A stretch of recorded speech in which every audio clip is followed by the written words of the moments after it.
Hoje, então, o objetivo desse nosso encontro é apresentar a vocês conceitos que estão envolvidos com a reeducação sensorial, entendendo que a reeducação sensorial é uma estratégia de reabilitação da fisioterapia neurofuncional, entendendo que o sistema somatosensorial ele é extremamente importante para o retorno do movimento, e descrever para vocês princípios de reeducação sensorial para pessoas que sofreram AVC.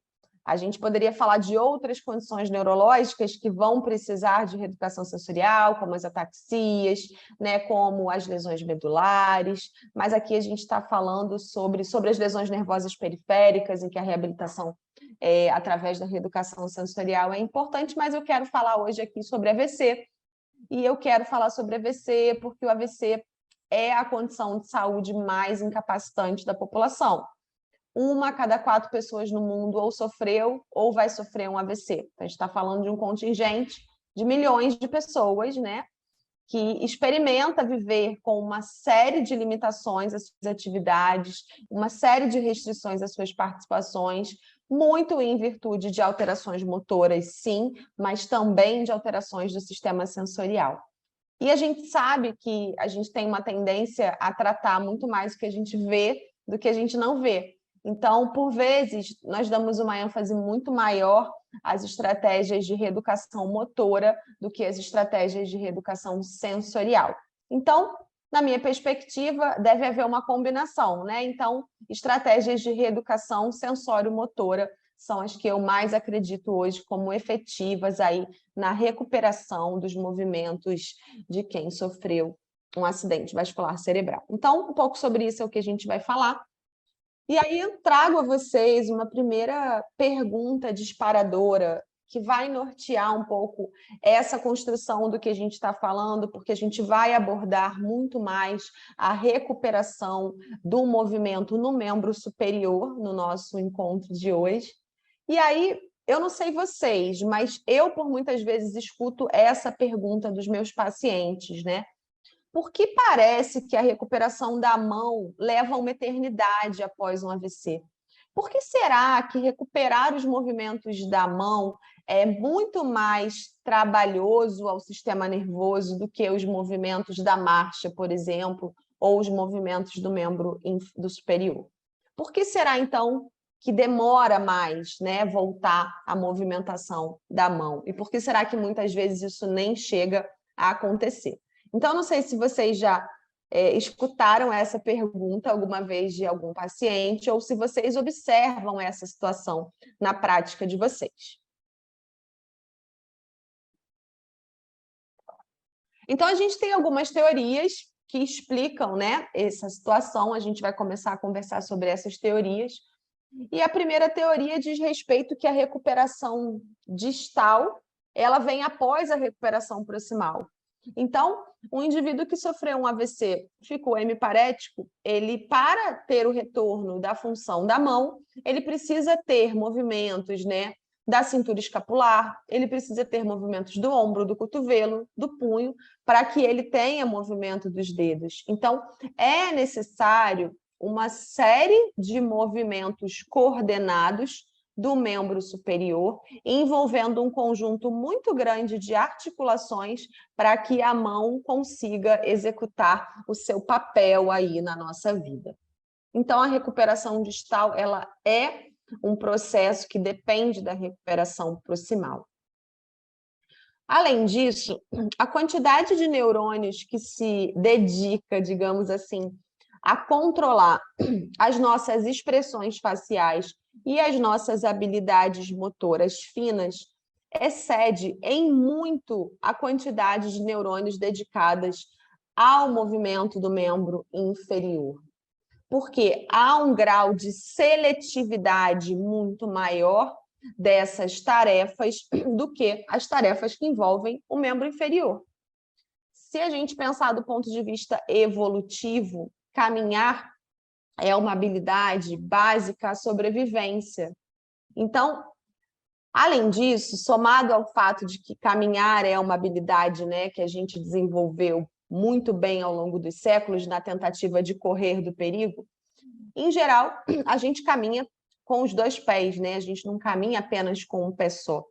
E isso faz com que a recuperação do movimento do membro inferior seja basicamente bilateral, dependa de uma atividade que é bilateral, comparada com a do membro superior, em que a gente tem atividades, na maioria das vezes, que são unilaterais. E aí, para a gente compreender, né, o porquê a reeducação sensorial é tão importante na recuperação do movimento do membro superior, a gente precisa começar a conversar sobre a nossa representação interna, sobre o nosso esquema corporal. E aí eu trago aqui a vocês o nosso amigo Penfield, né? O homúnculo de Penfield, que foi criado como uma representação teórica, abstrata, uma representação somática, um modelo postural de que as pessoas têm de si mesmas. E não à toa, nesse modelo esquemático, abstrato, mas ao mesmo tempo importante, notem a quantidade, né, de espaço que a mão ocupa nesse modelo comparado com os pés. Então, Lu, oi, Paty. Você está passando os slides, não está? Não está passando? Não, a gente está preso no primeiro, reeducação. No primeiro, acho que né?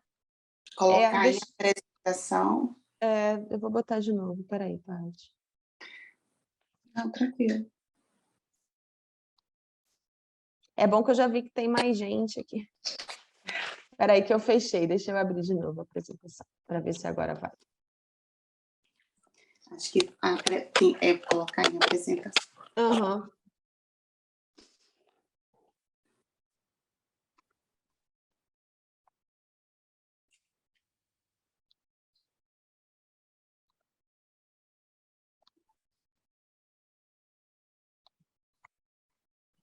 Vejamos agora.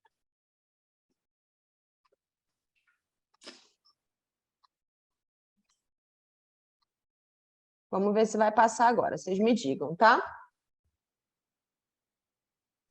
Vocês conseguem ver o homúnculo, pessoal? Não, está na barra lateral. Tá, deixa eu ver uma coisa aqui, Paty. Ok. Acho que agora vai. Agora foi, né? Foi. Ótimo, lindo. Uhum. Deixa eu ver se tem alguma coisa importante. Tá. Então, aqui, pessoal, no nosso homúnculo, né? Observem aí a quantidade de espaço, como eu tinha falado, que a mão ocupa. Só um dedinho da mão já tem uma representação sensorial, somatosensorial, maior do que o pé inteiro, né? Então, observem que, comparado às demais partes do corpo, a face e as mãos, elas têm, né, um espaço esquemático muito grande na nossa representação interna, no nosso esquema corporal. Então, a percepção dessas partes do corpo, bem como as suas interações sensoriais, ela é muito fundamental para o movimento. Então, não é incomum que, ao pedir para que um paciente que sofreu um AVC faça esse movimento de abrir e fechar os dedos, ele vem e traz tudo junto. E depois ele não consegue abrir de jeito nenhum. Então, assim, tá tudo meio bagunçado lá no sistema nervoso, na representação cortical, no mapa sensório-motor, após o paciente sofrer um AVC. Então, a representação interna adequada, organizada, ela é muito importante para que o movimento ocorra de maneira qualificada, para que ele não ocorra com compensações, para que ele ocorra fazendo a função a qual a mão foi na nossa, né, evolução humana pensada para fazer. Então, a representação interna registrada aí, né, no homúnculo de Penfield, depois a gente foi conhecendo que nós temos um homúnculo que é sensorial e um homúnculo que é motor. Em ambos, a percepção, né, o espaço reservado à mão é muito maior do que para o pé. E isso justifica, né, também porque a recuperação do movimento do membro inferior, ela acaba sendo mais rápida, ela acaba sendo prévia à recuperação do membro superior. Além disso, existe também uma ênfase maior na reabilitação do membro inferior. Parece haver uma certa preferência, né, por tratar o membro inferior em detrimento do membro superior. Importante também, pessoal, vocês notarem que... Vou pegar o cursor aqui para passar para vocês verem.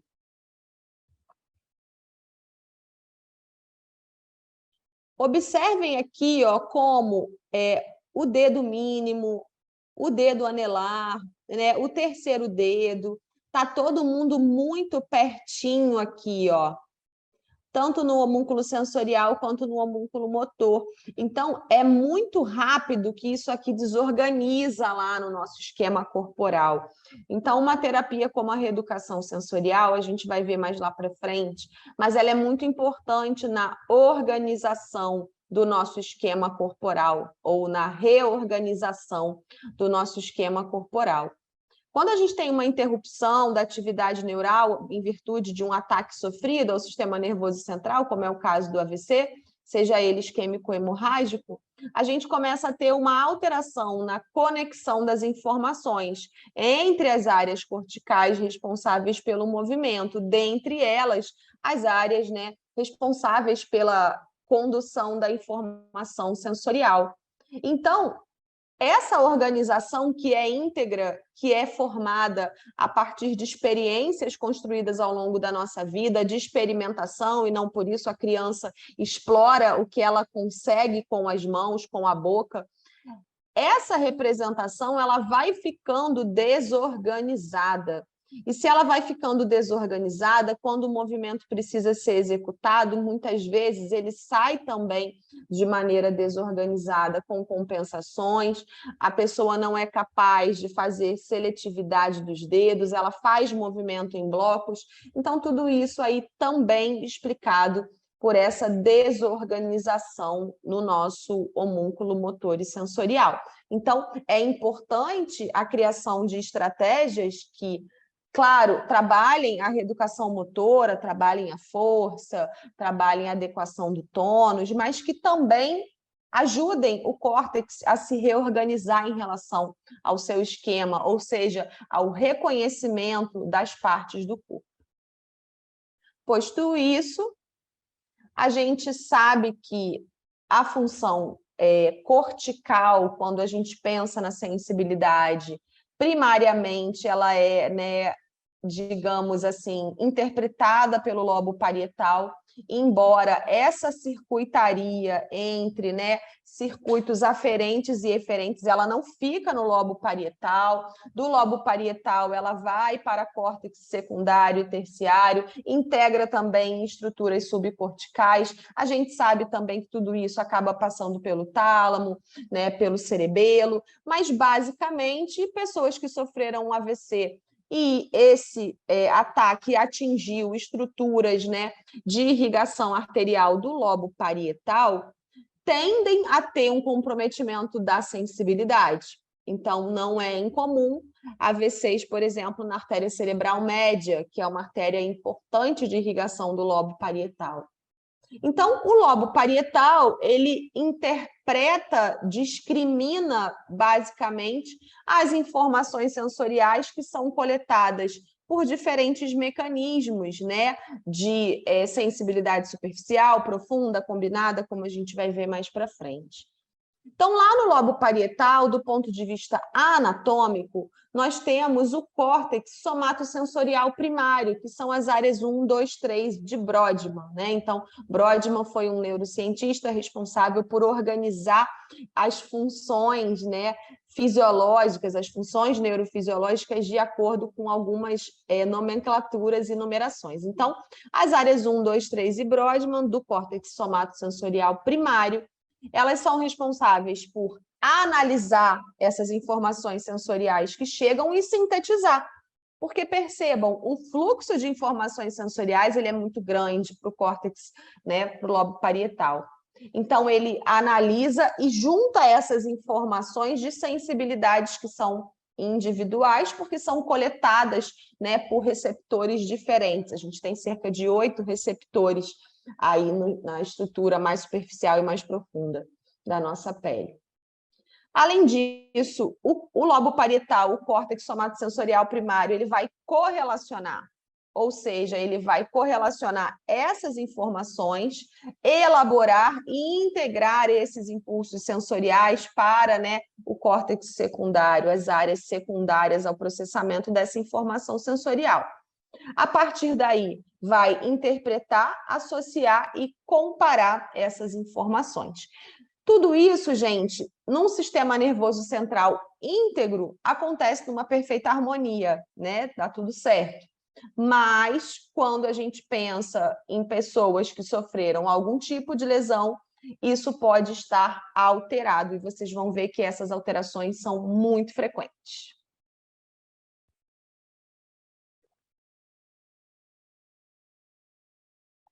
Então, um AVC que atinja o lobo parietal, ele tende a trazer uma série de alterações sensoriais que vão, né, muitas vezes, cursar com essa desorganização do nosso mapa cortical sensório-motor. Além disso, pessoal, o membro afetado, né, o membro mais afetado, e aí a gente usa essa nomenclatura, né, lado mais afetado, lado menos afetado. O lado mais afetado, que tem uma interrupção da sua conexão das informações sensório-motoras, ele pode não ser mais capaz de ser utilizado de maneira espontânea, né? Muitas vezes eu tenho as habilidades de movimento adequadas, mas eu não tenho a integração sensorial. A gente vê na nossa prática, eu já vi algumas vezes, pacientes que têm movimento, que têm grau de força muscular suficiente para movimentar, mas que têm alterações sensoriais e não são capazes de realizar movimentos de maneira adequada. Isso pode contribuir para o que a gente chama de desuso aprendido ou de não uso aprendido do membro. E isso tende a deteriorar a função motora após o AVC. Então, observem que o desuso aprendido também acaba colaborando para essas alterações do nosso esquema corporal. Pois bem, e a somatossensação com tudo isso, né? A somatossensação é uma habilidade que nós temos, né? Uma função do corpo, uma função fisiológica, onde nós somos capazes de detectar, discriminar e reconhecer sensações corporais.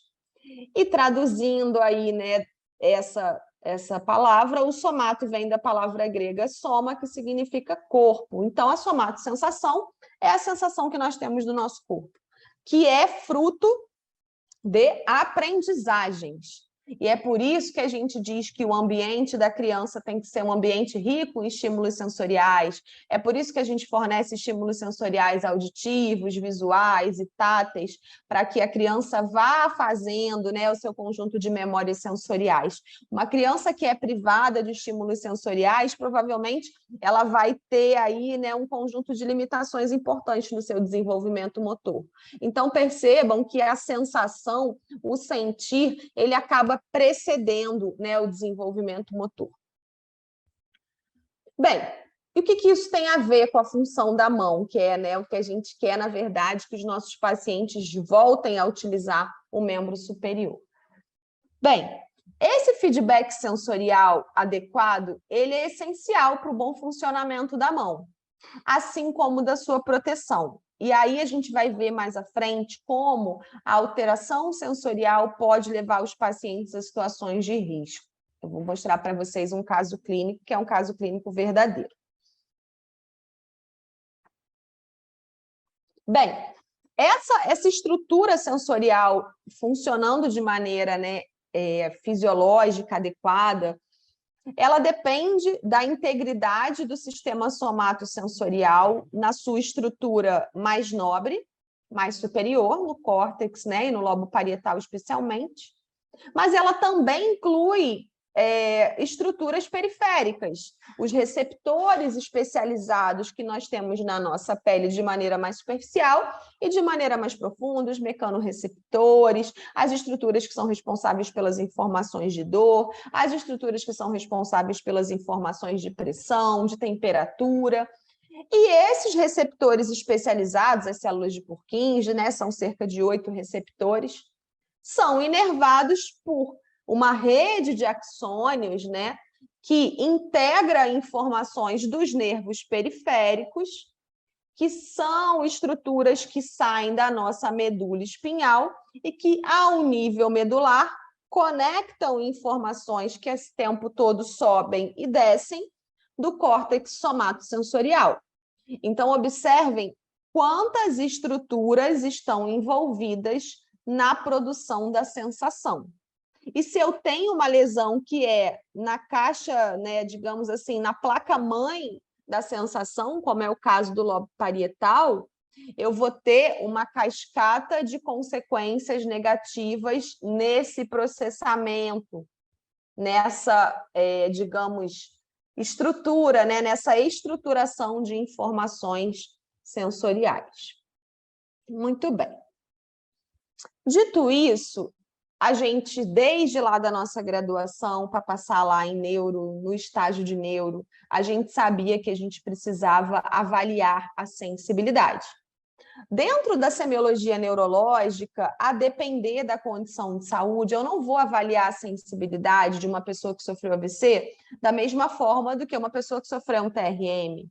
Certo? Então, a avaliação da sensibilidade, ela, no caso do AVC, ela vai considerar o dimídio afetado em relação ao dimídio não afetado, tendo uma perspectiva, né, na maioria das vezes, tá, pessoal? Não sempre, que o dimídio não afetado, ele tem a sensibilidade preservada e o dimídio afetado, possivelmente, pode ter alterações sensoriais e, por isso, eu preciso testar, avaliar, explorar a sensibilidade como, né, uma função do corpo possivelmente alterada nesse tipo de lesão. Bem, a depender do autor, nós temos diferentes formas de nos referir à sensibilidade, né? Alguns vão falar de tato epicrítico e protopático, mas da referência que nós utilizamos, que é o livro do De Jong, o exame neurológico, ele vai falar para nós, né, de uma divisão entre a sensibilidade que é do tipo subjetiva, que é do tipo objetiva e que é do tipo combinada. Não é nosso objetivo aqui nos estender nessa explanação, né, da avaliação da sensibilidade, porque eu acredito que vocês já saibam um pouco sobre isso, mas a sensibilidade subjetiva, ela pode ser dividida entre aquelas sensações que são, né, agradáveis no sentido que elas não provocam aí dor, e informações que são de sensibilidade desagradável. Então, por exemplo, se vocês estão sentados aí na cadeira ou deitados, a depender, não sei se estão com a câmera fechada. Se você ficar muito tempo deitado em cima de uma parte do seu corpo, provavelmente, ao levantar, você vai sentir que ela está dormente ou que ela está tendo um formigamento, né? Então, você está uma situação que é uma alteração da sensibilidade, graças a Deus é rápida, né? Mas que ela é agradável, ela não é desagradável em si, então ela é uma parestesia. Por exemplo, quando a gente tem uma compressão do nervo mediano ao nível do túnel do carpo, na região que é inervada pelo trajeto do nervo mediano, a bem dizer, polegar primeiro, segundo, polegar segundo, terceiro dedo, a gente tem alterações sensoriais, a gente tem parestesia, né? A gente tem muitas vezes aí essa sensação de dormência, de formigamento. E a gente tem informações subjetivas que são do tipo disestesia, que são já as desagradáveis, são as dores neuropáticas, são as causalgias, né? São as alodíneas, são informações sensoriais que estão alteradas, mas que causam às pessoas, né, uma sensação desagradável e muitas vezes de dor. Então, essa é a percepção que é subjetiva no sentido de que a pessoa vai me dizer o que ela está sentindo, não é possível de ser avaliada objetivamente. Então, por isso que a gente gosta de utilizar essa nomenclatura. Já a sensibilidade objetiva, que é aquela que a gente realmente vai treinar a avaliação, e, obviamente, essa avaliação também ela é sujeita a erros, muitas vezes porque a gente está contando com o feedback do paciente para me dizer o que ele está sentindo ou deixando de sentir, mas nós temos a sensibilidade objetiva do tipo superficial, profunda e combinada.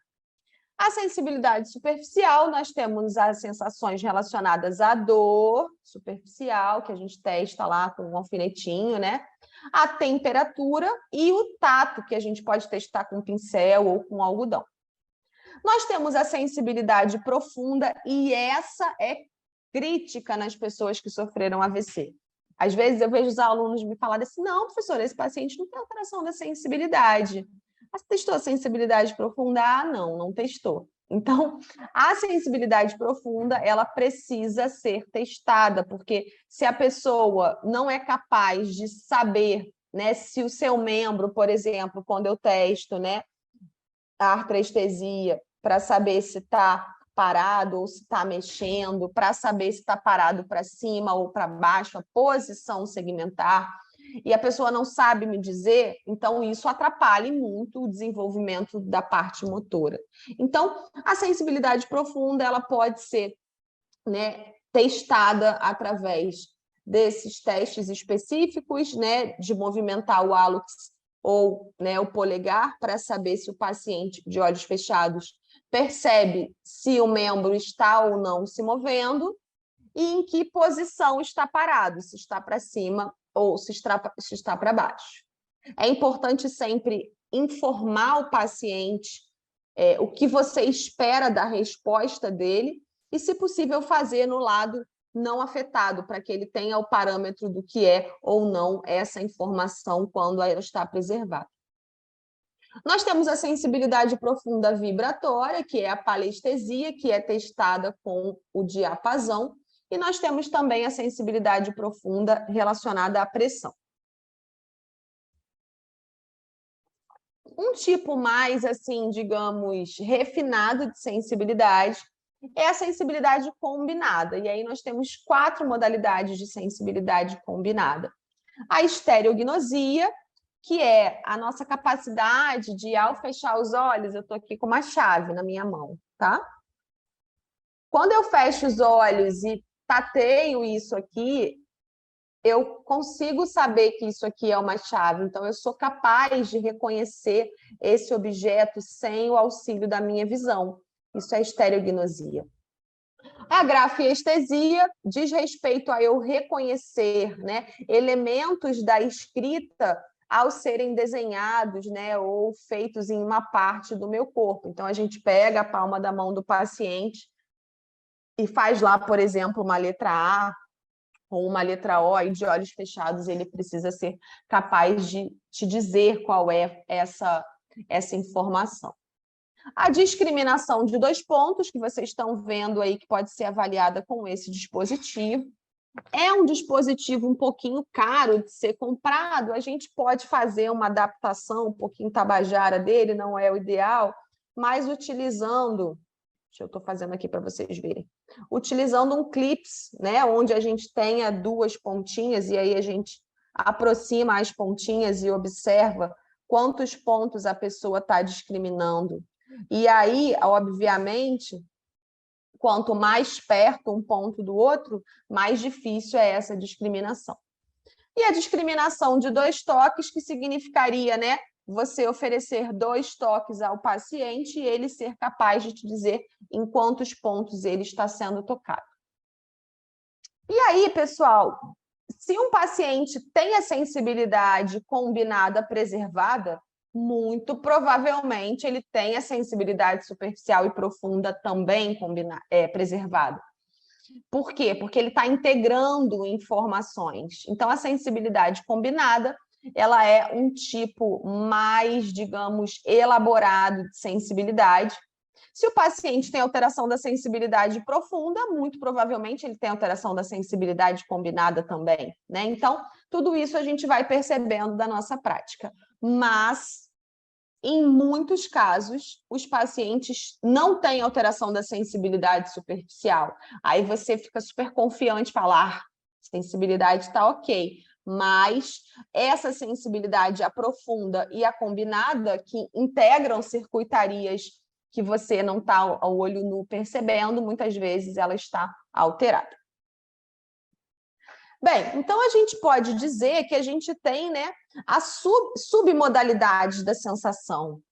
Como eu falei, o toque leve, que é uma sensibilidade objetiva, a vibração, que é a sensibilidade profunda, a discriminação de texturas, que é a sensibilidade superficial, né, que é o tato, a propriocepção, que é a sensibilidade profunda, detectar e localizar, né, a movimentação de partes do corpo. A temperatura, a estereognosia e a dor, né, como aí uma sensação, como uma alteração do sistema sensorial, e a gente sabe cada vez mais que a dor acaba assumindo uma representação cortical, digamos como um sétimo sentido, e todos os estudos de educação em dor já nos mostram alterações corticais, mesmo em pessoas com, né, condições como dor lombar ou alterações musculoesqueléticas. Então, percebam, pessoal, a experiência de sentir, então, a sensibilidade diz respeito a uma experiência. Envolve uma integração muito complexa de entradas somatosensoriais. Portanto, essa circuitaria, gente, ela pode estar afetada após alguém sofrer um AVC. De qual prevalência, professora? Vocês poderiam me perguntar, isso é um evento raro? Isso é um fenômeno que acontece pouco? Não. A literatura diverge um pouco, mas a gente sabe que de 50% a 80% das pessoas que sofrem um AVC e que têm como sequelas hemiparesias, né, alterações dimediadas, elas experimentam perda de sensações corporais, elas experimentam prejuízos no seu sistema sensorial. Essa perda, né, essa alteração do sistema sensorial, ela varia, né? Ela varia, obviamente, de acordo com a extensão da sua lesão, ela varia, né, de acordo com as suas experiências prévias também, mas ela pode ser desde uma perda completa de todas as sensações corporais, até uma dificuldade pequena, por exemplo, de grafestesia ou de estereognosia. Então, por isso, para saber como abordar a recuperação e a reeducação sensorial, eu preciso fazer essa avaliação minuciosa da sensibilidade, para eu entender qual circuito sensorial está, qual habilidade sensorial, eu gosto muito desse termo, habilidade sensorial, está alterado. Então, como eu falei, né? O mais comum, gente, que persiste muitas vezes após anos, porque muitas vezes não é abordado terapeuticamente, é o prejuízo na discriminação e na interpretação de estímulos sensoriais, como texturas e objetos, e, mais gravemente, a recuperação do movimento, saber aonde o meu membro está no espaço. E isso bastante comum em pessoas que sofreram AVC no hemisfério cerebral direito e que ficaram com sequelas de negligência, por exemplo, à esquerda. Um paciente heminegligente, provavelmente, muito provavelmente, ele tem alterações da sensibilidade profunda. E isso persiste e resiste muitos anos após as pessoas sofrerem um AVC. Tá? E os pacientes trazem muitas queixas de sensibilidade. Talvez a nossa escuta não esteja atenta para isso, ou a gente não perceba que são informações sensoriais, e eu vou trazer para vocês algumas dessas da minha prática e da minha vivência. Eu falei para vocês que varia de 50% a 80%, então isso vai divergir. Não são tantas as evidências não são tantos os estudos que abordem exclusivamente a sensibilidade comparado aos que abordam a motricidade. A perda, né, não a perda total, mas assim, a dificuldade de sentir adequadamente, pessoal, ela prejudica a capacidade do indivíduo de explorar o seu ambiente imediato, e de executar tarefas muito cotidianas, né? Muitas vezes como manipular os objetos. E vocês vão perceber aqui nos relatos. Bem, a sensação, ela é muito importante para a percepção, né? Para o meu sistema perceptual. Então, a percepção é a integração da sensação com o que vem a seguir, que é a ação. Então, a percepção sensorial, que já é uma habilidade, digamos, executiva superior, já é algo mais integrativo, a percepção, ela é parte de uma experiência consciente de quem nós somos em nosso ambiente. Percebam aí, vocês não precisam olhar, mas vocês conseguem perceber se vocês estão sentados em uma superfície dura ou macia? Provavelmente sim, vocês. Aí eu estou sentada aqui numa superfície macia, ainda bem, né? Que eu estou sentada aqui, legal.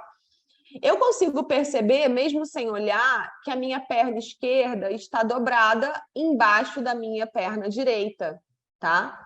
O que provavelmente vai fazer eu ficar com a perna dormente quando terminar o curso. Eu também não preciso olhar para saber que os meus braços estão flexionados, um por baixo do outro. Então, essa é uma percepção que eu tenho que está íntegra, mas que para as pessoas que sofreram AVC muitas vezes não está. E aí, como seres humanos, muitas vezes, sem o toque e sem a integração das informações sensoriais, nós não somos capazes de processar o mundo ao nosso redor, né? Então, uma vez eu ouvi uma paciente falar algo que me marcou bastante, que ela falava para mim, como ela tinha uma alteração sensorial importante, que era como se a mão dela estivesse cega. Isso me marcou, sabe? Me marcou muito essa percepção que ela trouxe para mim, que a mão dela, ao perder a sensibilidade, é como se ela tivesse perdido a capacidade de enxergar. Então, as sensações corporais, pessoal, elas nos permitem estar conscientes, né? Se eu, por exemplo, sobrou um pouquinho de café aqui, aí tá gelado, né? Gelado, poxa, eu vou sentir o gelado, não é tão agradável tomar um café gelado quanto um café quente, né? Então, a sensação permite que a gente esteja consciente, não só de nós mesmos, mas também do nosso ambiente, que a gente possa tomar decisões que são rápidas. Então, por exemplo, se eu tivesse bebendo nesse copo e, por exemplo, aqui tivesse quebrado, eu não percebesse, mas ao colocar no meu lábio eu sentisse, por exemplo, que me espetou, rapidamente eu tiraria esse objeto do contato com a minha boca, porque o meu sistema nervoso central lá no lobo parietal processaria isso como isso é perigoso, se afasta disso. Então, essas sensações, elas permitem que a gente perceba, explore e interaja com o nosso ambiente e com os outros, tanto para sensações que são prazerosas, quanto para alertas ao perigo. E é sobre esses alertas que eu vou também trazer uma contribuição aqui para vocês. Aí, pessoal, eu trouxe alguns relatos, né, de pacientes que sofreram AVC e que trazem essa percepção da alteração sensorial para a gente refletir junto. Então, eu estava no Instagram há umas 2, 3 semanas, não tem muito tempo, e tem o Instagram de uma menina muito jovem que sofreu AVC, que chama Camila Desmiolada. E ela criou esse Instagram porque logo assim que ela sofreu um AVC, acho que foram 2 ou 3 seguidos, um AVC extenso, ela ficou muito mal. E o médico, assim que ela saiu do AVC, falou para ela que a tomografia, a ressonância, agora eu não me lembro dela, parecia de uma pessoa desmiolada. E a partir daí ela adotou, então, esse apelido. E ela até publicou um livro e tal, uma menina muito bacana. E aí ela fez um post específico sobre a alteração sensorial. E aí ela falou o seguinte nessa publicação que ela fez. Alguns sobreviventes e as pessoas que sofrem AVC, elas se identificam nas suas comunidades como sobreviventes de AVC, tá bom, pessoal? Isso eu acho que é interessante também a gente conhecer. Então, alguns sobreviventes perdem a sensibilidade de parte do corpo com a lesão cerebral, e eu fui um deles. Além da agonia de sentir pela metade, a falta de sensibilidade traz percalços, como se machucar constantemente do lado afetado. Então, guardem aí o se machucar. Não perceber as vestimentas. Então, às vezes, a bolsa cai, a roupa cai. e os acessórios deslizam pelo ombro. Isso acontece direto com a alça da bolsa.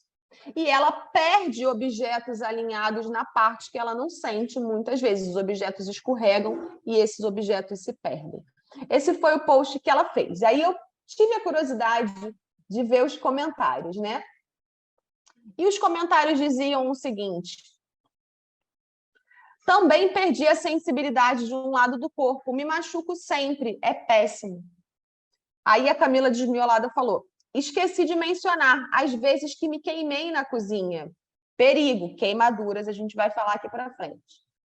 Outra sensação que é de parestesia, que é de sensibilidade subjetiva, é os pacientes falarem: nossa, mas esse meu braço pesa muito.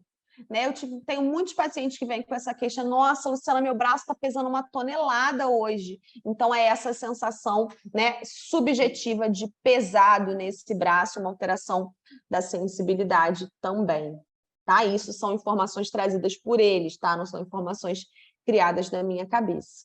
Então, percebam o quanto os pacientes trazem elementos de alterações sensoriais no dia a dia, e isso chega para a gente também na prática clínica. A gente precisa estar com o nosso ouvido treinado se essa for uma alteração importante. E aí, pessoal, eu tive um episódio, né, de um paciente muito querido, que eu gosto muito dele, eu tenho um carinho muito grande por esse paciente. Ele sofreu uma queimadura muito grave na mão do lado mais afetado, que é a mão direita.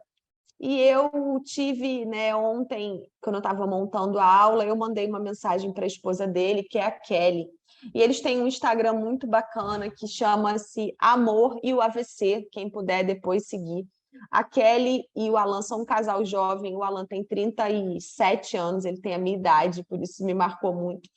E o Alan é um engenheiro mecatrônico, um rapaz que tinha uma cardiopatia congênita, que foi operar para colocar um stent, e nessa cirurgia ele fez um AVC isquêmico, e esse AVC isquêmico evoluiu com AVC hemorrágico, e depois ele teve outro AVC hemorrágico, um AVC muito extenso no hemisfério cerebral esquerdo, ele ficou hemiparético à direita, com uma afasia global, e com uma alteração sensorial muito importante. E ele sempre gostou muito de cozinhar. Então, no processo de voltar às suas atividades diárias, foi isso aqui que aconteceu. Isso foi Kelly me disse ontem, tá? Eu já sabia do episódio da queimadura, depois eu posso contar para vocês. Mas o Alan se queimou e ele vive roxo do lado direito. Tá melhor agora, segundo a Kelly.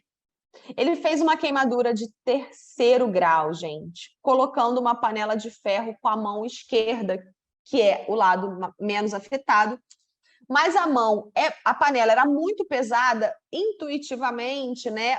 A mão direita entrou para tentar colaborar, e o braço plégico, segundo a Kelly, foi com um movimento, né, de espasticidade na direção da panela quente e grudou a mão dele na panela quente, né? Ela falou que estava do lado e puxou o braço, mas os segundos que ficaram na panela de ferro quente foram suficientes para as marcas estarem até hoje. Ele tratou essa queimadura por no mínimo uns 5 meses, e depois dessa queimadura, o tônus dele desse lado aumentou de uma maneira absurda, né? Então, como resposta sensorial, o sistema nervoso organizou um novo tônus de proteção muito alto. Então, ele ficou com um braço muito modificado após esse episódio ruim da queimadura. Hoje ele usa uma luva nessa mão até o antebraço para evitar que isso aconteça, então bacana. E Kelly disse que ele não sentiu quase nada de dor nesse episódio, mas ao ver, né, a queimadura e o estrago, ele ficou muito triste, chorou bastante, porque ele teve que parar as atividades aquáticas que ele gosta muito de fazer, pessoal. E essa foi, após esses meses todos, a sequela que ficou, né, na mão do Alan. Tá bom? Então, assim, notem que o que a gente pode achar que é uma simples alteração sensorial, ela pode colocar os pacientes em risco, e ela pode ser um divisor de águas no curso da recuperação do membro superior de uma maneira muito negativa, como foi a do caso do Alan, eu tinha ficado uns meses sem vê-lo, e quando eu encontrei novamente, eu fiquei muito impressionada com o regresso, né, com a regressão do braço dele depois desse episódio da queimadura.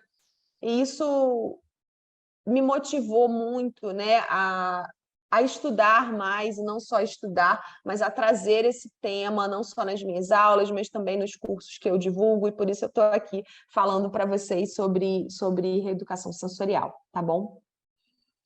Então, a sensação é importante para a ação, isso a gente já, então, começou a perceber. Outras coisas importantes em relação a como a sensação precede o movimento, para eu saber exatamente qual é a quantidade de força, por exemplo, que eu coloco aqui para fazer essa tesoura, eu preciso estar com a minha sensibilidade preservada, né? Então, o controle da apreensão por pinça também depende da sensibilidade. Para eu manipular os objetos, para eu combinar partes do movimento, para eu discriminar superfícies, tudo isso vai depender da integridade do sistema sensorial. Ok, falou pra caramba de teoria. Para começar a falar de reeducação sensorial. Essa terminologia é a terminologia adotada, né, pela literatura. A gente pode encontrar reeducação sensorial, treino sensorial, mas eu gosto dessa terminologia reeducação sensorial, do inglês sensorial reeducation, se vocês forem procurar, mas não é consenso não, tá, pessoal? A gente vai encontrar diferentes literaturas muito homogêneas. Ok, Luciana, tirou de onde isso aí, né? Veio da sua cabecinha, veio de onde essas informações aí de reeducação sensorial, esse protocolo, não um protocolo, mas esses princípios que você vai trazer.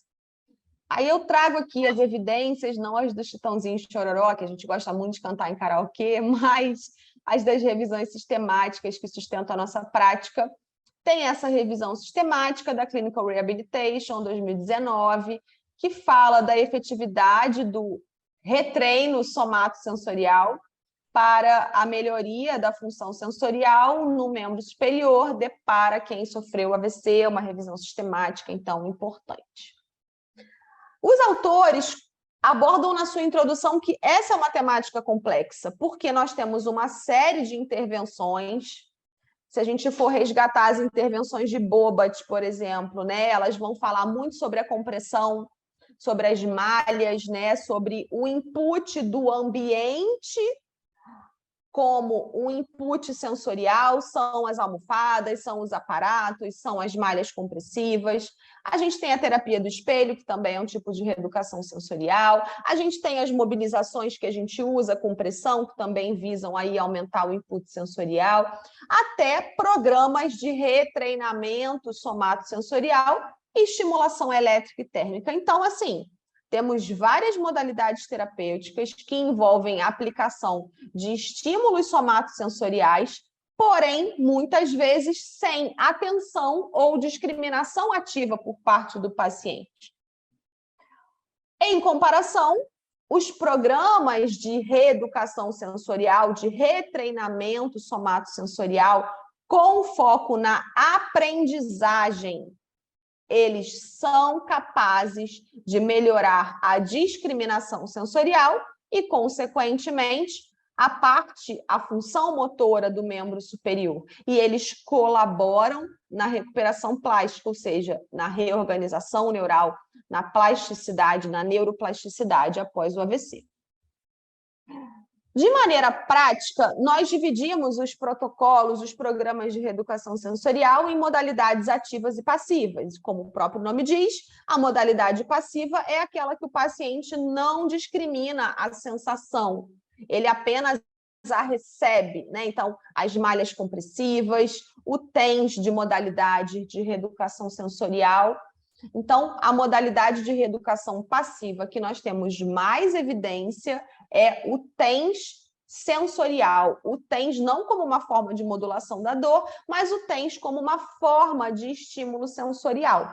Então, um tipo de modalidade terapêutica em que a gente combina reeducação sensorial passiva com o uso de TENS E treino orientado à tarefa é uma modalidade muito bacana de treinamento, porque ao realizar uma tarefa com o estímulo do TENS, independente de qual estímulo seja, eu torno, né, esse membro, por essa informação sensorial, mais alerta lá no meu sistema nervoso central, e eu tendo a ter um padrão de execução melhor de movimento.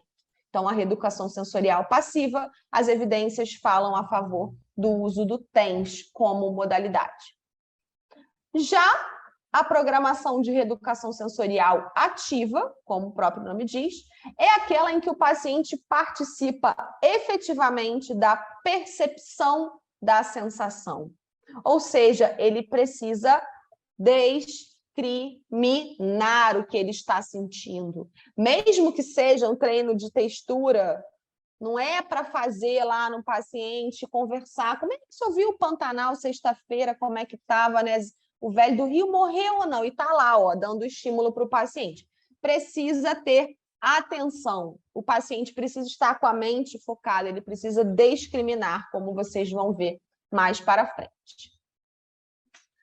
Portanto, pessoal, a reeducação sensorial ativa, ela precisa de uma aprendizagem, né? Então, é uma abordagem que se baseia na aprendizagem perceptiva. Então, é projetada para facilitar a transferência dos efeitos do treinamento que nós estamos fazendo com os estímulos para o contexto das sensações em que a pessoa se submete ao redor, né, ao longo do tempo em que você não está com ela. Bem, nós vamos, né, pensar, então, em fazer uma calibração intramodal. O que esse nome quer dizer? Esse nome, né, difícil, enorme. Ele vai começar a experimentar a sensação do toque normal no membro não afetado e através de uma calibração modal cruzada. Nome difícil também para dizer o quê? Que precisa olhar para o que está fazendo. Então, eu nunca devo começar um treino discriminatório de sensibilidade no lado afetado de olhos fechados. Por quê? Porque se ele não tem as vias sensoriais preservadas, ele precisa olhar para ele ter a noção de que ele está recebendo um estímulo sensorial. E se ele tem essa sensibilidade alterada no dimídio afetado, eu preciso começar a treinar no dimídio não afetado. Então, percebam, nós temos um processo a ser seguido. Não é para fazer de maneira indiscriminada. Precisa respeitar, então, essa possibilidade de sentir o que é normal e de olhar para o estímulo que está sendo oferecido. Posto isso, nós temos 3 dimensões sensoriais, 3 atributos sensoriais. A começar pela discriminação de texturas. Então, aqui, por exemplo, eu tenho uma textura que é um velcro, e eu sei que isso aqui é macio. Se eu fechar os olhos, eu consigo perceber que isso aqui é macio, mas eu também sei que não é liso, tá? Ao passo que, se eu pegar essa chave, fechando os olhos, eu sei que ela é dura e eu sei que ela é lisa. Então, a discriminação de texturas, pessoal, ela precisa de atributos dos objetos que estão sendo oferecidos ou das texturas que estão sendo oferecidas. Então, nós temos o liso e o áspero, nós temos o duro e o macio, e dentre essas possibilidades, eu vou ter materiais que são mais ou menos ásperos, eu vou ter materiais que são mais ou menos macios. Então, eu começo oferecendo ao paciente texturas que são bem gritantes, no sentido do áspero e do liso, do macio e do duro. Para quê? Para que seja fácil dele acertar. Eu não vou começar com uma diferenciação muito sutil, porque se ele começar a errar, vai começar a ser, né, pouco prazeroso para ele estar envolvido nessa modalidade de reabilitação.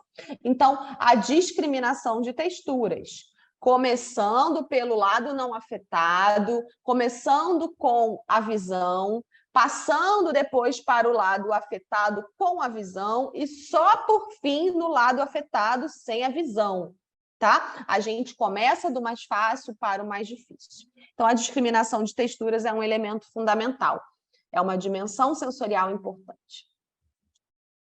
A segunda dimensão sensorial é o senso de posição dos membros, né? Então, aqui eu sei que a minha mão está fechada, aqui eu sei que ela está aberta. Então, eu preciso começar a treinar com o paciente que ele perceba em qual posição está o membro. Não é incomum, né, pessoal, a gente vê o paciente... Deixa eu ver se eu consigo baixar aqui para vocês verem. O paciente sentado lá e o braço jogadão lá do outro lado. Ele não faz ideia de onde é que está aquele membro no espaço. Ele não sabe se está caído, se não está. Por quê? Porque ele não tem propriocepção preservada. Então, o senso de posição do membro é algo relativo à sensibilidade profunda. Então, eu preciso oferecer ao paciente a possibilidade de reeducá-lo para entender aonde esse membro está posicionado no espaço. E, por fim, a estereognosia, que é o reconhecimento de objetos táteis. Então, eu vou pegar objetos que são de naturezas distintas. Deixa eu pegar aqui, por exemplo. Nós temos uma tesourinha e uma caneta. Aí eu vou mostrar para o paciente, tá vendo, seu fulano? Aqui, ó, a caneta e a tesoura. Pega aqui no seu lado esquerdo, vamos dizer que o lado esquerdo é o lado não afetado. Tá vendo? É uma caneta. E agora? Ah, é uma tesoura, beleza. Fecha os olhos. Aí eu, né, ofereço a mão não afetada. Ah, é uma caneta, legal, beleza, ele acertou. Aí eu vou para o lado afetado. O senhor está vendo? O que é isso aí que está na sua mão? De olhos abertos, ele vai me dizer, ah, é a caneta. Agora a tesoura. Depois você vai de olhos fechados.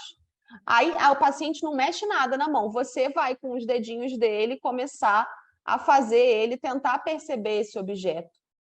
Então, ele vai falar, ah, é a caneta. Aí você vai perguntar, mas por que o senhor está me dizendo que é a caneta? A gente vai ver lá para frente que isso importa. Por quê? Porque a chance de acertar aqui é 50%, né? São só 2 objetos, vocês podem fazer mais. Tá bom? Só deixa eu ligar o ventilador aqui, que está um calor danado. Espera aí. Esquentou hoje, né? Bem, seguindo. Luciana tirou isso aí de onde? Da cabeça dela? Não. Esse protocolo, né, que eu sigo, ele faz parte de um estudo australiano muito sério, um pessoal muito bacana, muito comprometido com a reeducação sensorial, que é o grupo do SENS, que é um grupo dedicado a estudos de reeducação sensorial. Se eu não me engano, acho que eles são de Melbourne ou de Sydney, agora eu não me lembro. Então, eles publicaram esse ensaio clínico randomizado, que tinha esse passo a passo, que é o passo a passo que eu sigo, que eu adotei aqui, fazendo algumas adaptações, porque a gente não vive no incrível mundo da Austrália, eu não tenho todo o aparato que eles têm, mas deu para adaptar bastante coisa. Então, é o Sense Study, vários estudos deles já saíram aí no PubMed, eu gosto muito desse. O pessoal do SENS fala para nós que nós temos 7 princípios de treinamento de reeducação sensorial, que envolvem a seleção dos objetos que façam sentido para a pessoa, que envolve explorar atentamente a superfície dos objetos, as características, que envolve o feedback visual, mas que envolve também a pessoa observar se ela acertou ou errou a tarefa que você está dando, que envolvem a calibragem. Então, por exemplo, meu paciente não tem quase tato nenhum, né? Aí eu vou oferecer estímulos que são estímulos bastante discrepantes. Pô, ficou muito fácil para ele estar acertando tudo. Aí eu vou oferecer estímulos que sejam com pouca variação. Então, eu estou calibrando para o, digamos, o nível sensorial que ele tem. A antecipação, que é isso, é você antecipar no lado não afetado qual é a sensação que provavelmente ele tem que sentir no lado afetado. Repetir e progredir. Então, precisa repetir pelo menos 20 a 30 minutos por 6 semanas, porque aí, às vezes, assim, eu vejo, professora, treinei a sensibilidade, não está melhorando nada, mas treinou quanto? Com qual frequência?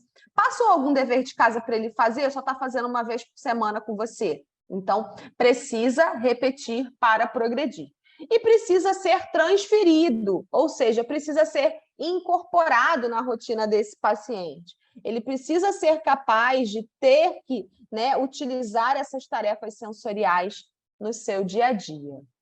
Tá? Então, é baseado nesses 7 princípios de treinamento que vocês podem adaptar à rotina de vocês, né, considerando essas características que eu falei para vocês aqui um pouquinho.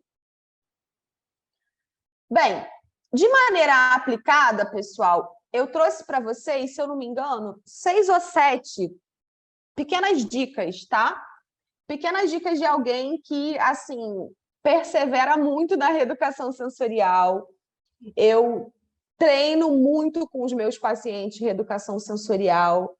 Eu acho que é muito fundamental o paciente perceber que não apenas treinar o movimento, mas treinar também a sensibilidade é parte da sua reabilitação, dele se envolver nisso, porque, assim, treinar a sensibilidade precisa de, digamos, atenção. Então, a pessoa precisa saber, você precisa mostrar para ela, olha, eu só tenho uma alteração da sensibilidade. Eu gosto sempre de mostrar o homúnculo para dizer que a mão é mais difícil de recuperar que os pés, né? Que ele vai voltar a andar, mas que o movimento da mão ele vai ter que perseverar. Então, eu envolvo a pessoa nessa importância da reeducação sensorial, tá? Então, eu, ao longo aí desses últimos anos que eu venho me dedicando a isso, eu venho percebendo, assim, grandes benefícios clínicos, né, para a reabilitação do membro superior. Princípio número 1 que eu trago para vocês, pessoal, a antecipação da sensação. Vamos lá, né, no lado não afetado, como eu falei. Dona Maria, o que a senhora está sentindo quando a senhora toca esse objeto?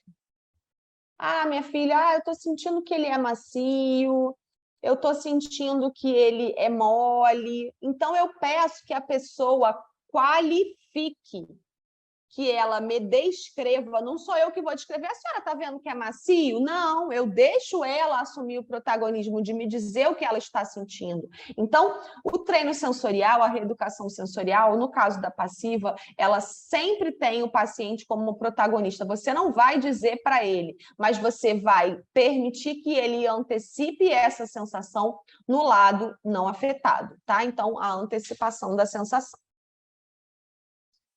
A partir daí, ele explorou, né? Ele disse para você o que ele está sentindo, ele está vendo, então isso facilita, ele está, né, tendo essa perspectiva de ter o feedback visual. Então, ele vai explorar atentamente com a visão ocluída. E os pacientes roubam, tá, gente? Você fala, fecha os olhos, quando você vai estar assim, ó. Então, assim, eles roubam. Então, você pode botar uma vendinha, né, um tapa-olho, para que ele explore atentamente com a visão ocluída, ok?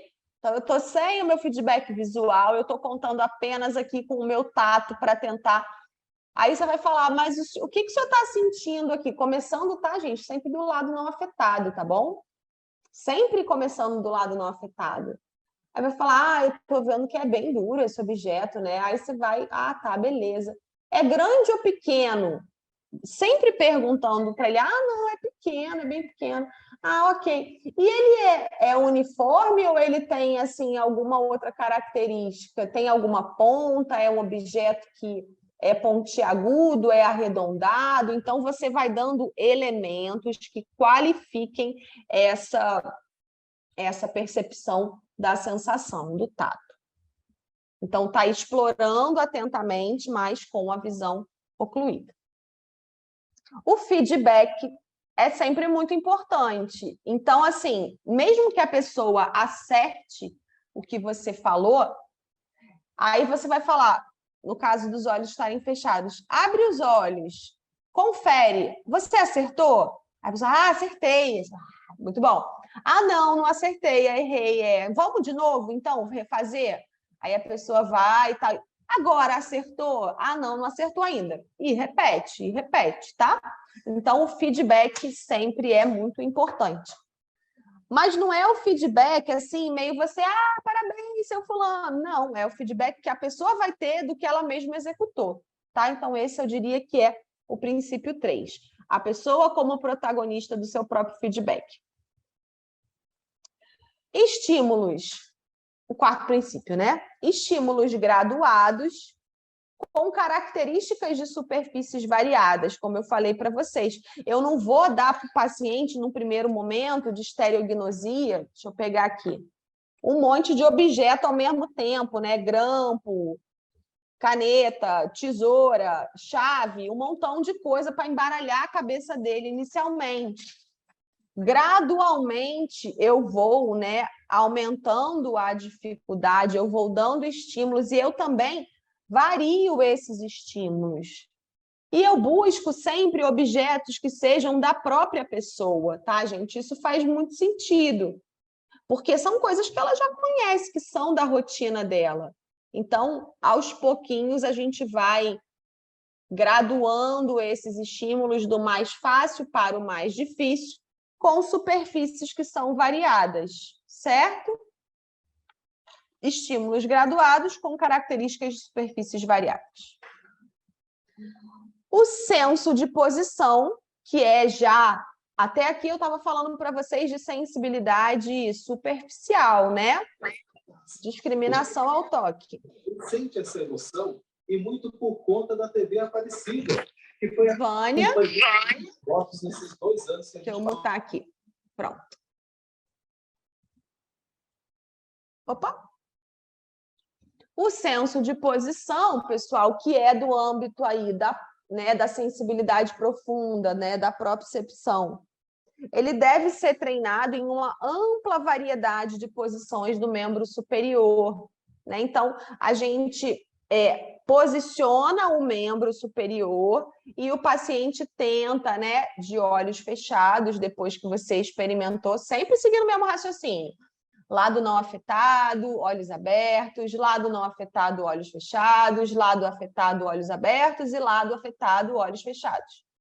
Em uma ampla variedade de posições, né? Então, você pode...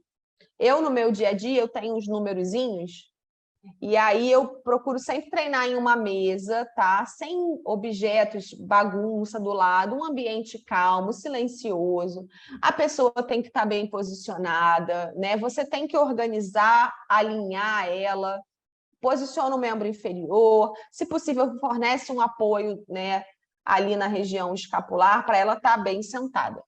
E aí a gente leva o membro superior em diferentes posições, né? Entendendo que nós temos um ângulo de mais ou menos 180 graus aqui de posição. Então, eu costumo posicionar alguns números e passivamente levo o membro da pessoa e a pessoa precisa me dizer em qual posição o membro dela está posicionado, de olhos fechados, né? Depois que a gente fez o protocolo, ensinou para ele. Aí falou lá, está na posição 3 e era posição 2, aí eu vou falar, olha aqui para ver se o senhor acertou. Ela fala, não acertou, estava na 2, né? Então, o feedback aplicado a esse princípio, que é o princípio 5. Então, eu preciso variar as posições. Se ficar muito fácil, aí eu vou aumentando a complexidade da tarefa para se tornar desafiador. O princípio 6, gente, é um princípio de discriminação ainda, né, de sensibilidade objetiva, de também discriminar, pessoal, o peso, tá? Eu não tinha falado disso antes. Então, eu posso pegar 2 garrafinhas, por exemplo, de 600 ml, garrafinha PET, em uma eu vou encher, deixar pesadona, e na outra eu vou deixar vazia. E aí, o paciente não mexe o braço, professora, mas você pode colocar na mão dele e levantar junto, só mantendo. Você vai falar, essa que está aqui é a mais pesada ou é a mais leve? Falar, é a mais pesada. E por que a gente precisa treinar a discriminação de peso? Vocês já observaram que quando o paciente epiparético vai fazer um movimento com o membro superior, ele faz com muita força? Né? Faz com uma força desnecessária. Às vezes ele está só deslocando o ombro e o cotovelo, mas a mão aqui está numa força danada. Por quê? Porque ele tem uma alteração da sensibilidade profunda, que é essa de saber, né? Essa sensação do peso dos objetos, da quantidade de graduação de força que ele precisa colocar para manter aquele objeto na posição. Então, a gente pode treinar essa discriminação também do peso com o mesmo objeto ou com diferentes objetos, um mais leve e um mais pesado. Bem,